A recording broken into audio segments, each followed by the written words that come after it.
wasipi na nan mata nkonya e wo not gonja mensin emo no na wo mo ka sei na hemfo no so wo twe IGP adwene si asemisa kase bi so sei onhwe bibi yi o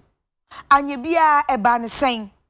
se ye wo mamu ne enkwate esi etuo AK47 mako aduonum enkron 59 na nipa bi dia fakuntina se a wo de nam akiri saa ekopiem he wo walewale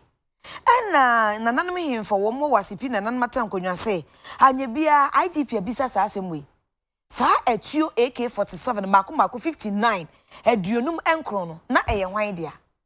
efihe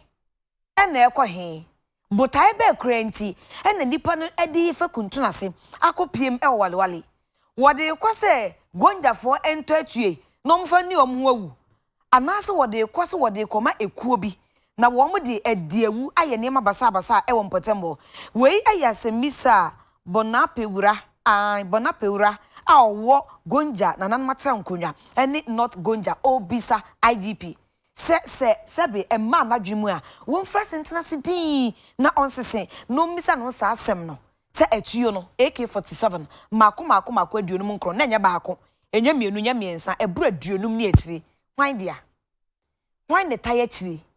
se yemfa nko walewale ho botai benti o se IGP person se misa we nyina anu muaya ebeboa no amode ne nan asifom na efiti na ko watumi mia bambom na sa anya sa no ense o atua keke na nipa bonifo bi di ko na mpanyimfo abomodin aso atuo mu na o maje a eno de emwa ebia ena ne ache obi na echina asemesi anaso bintin bi nso ede de eburu aduonum nkro no ebekọ gonja mpotem na eno de ebia na prosifo no ehu na so ma ehu nso a ede ben ene bekọ so eho enti IGP adaruma wontena se na de ekọ so no wonye ensem no emu enhwehwem mo